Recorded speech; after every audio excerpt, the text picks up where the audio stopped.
Okay, good afternoon and good evening or good morning from wherever everybody is connecting from.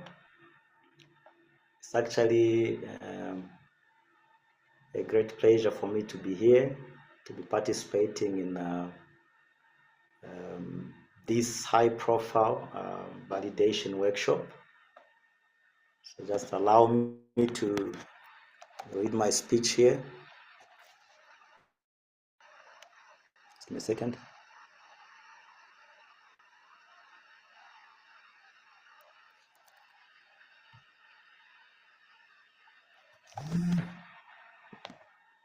Okay, so thank you so much, distinguished leaders of women in mining Africa, esteemed representatives of the African Union, development partners, government officials, fellow stakeholders, and colleagues across Africa's mining and entrepreneurial ecosystem. Once more, good afternoon, good morning, or good evening from wherever you're connecting.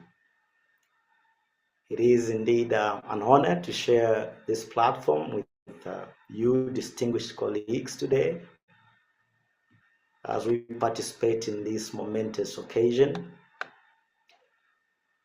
Allow me to say that on behalf of the AfCFTA Young Entrepreneurs Federation, I would want to commend Women in Mining Africa for presenting this bold and visionary 5-year action plan.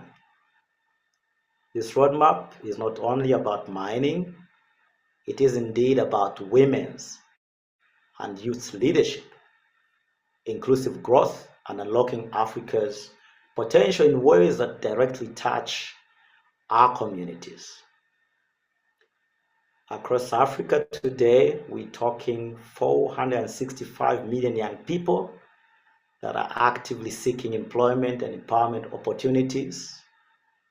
Equally, out of Africa's almost 700 million women, which is half the African population, that indeed is a significant proportion that remain excluded from high-value sectors like mining, despite being central to household and community livelihoods. The gender gaps are quite clear. Allow me to cite the case of Zambia.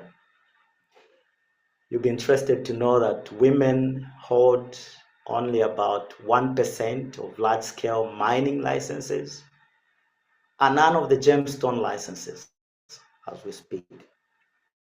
Even in small-scale surface mines, while women make up about 30% of workers, ownership and decision-making remain dominated by men. At the continental level, women account for close to 30 to 50% of the artisanal and small-scale mining workforce, but less than 10% of mining entrepreneurs or license holders, showing both their resilience and the scale of exclusion. The action plan could not be more timely.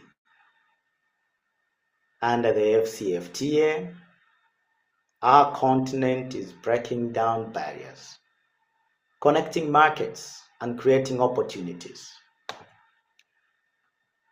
And Women in Mining Africa ensures that women and youth are not left behind in this historic integration process, especially in mining value chains. Talk of gold and gemstones in West Africa, cobalt and copper in Central Africa, diamonds in Southern Africa. The opportunities are indeed vast.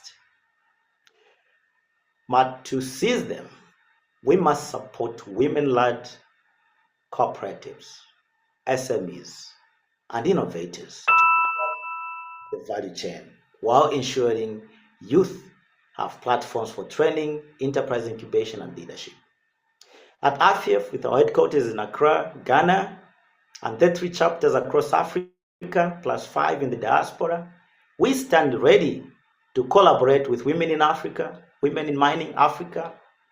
We already have an MOU in place, and after this validation exercise, we will intensify joint action, particularly in connecting women-led enterprises to the AfCFTA trade corridors.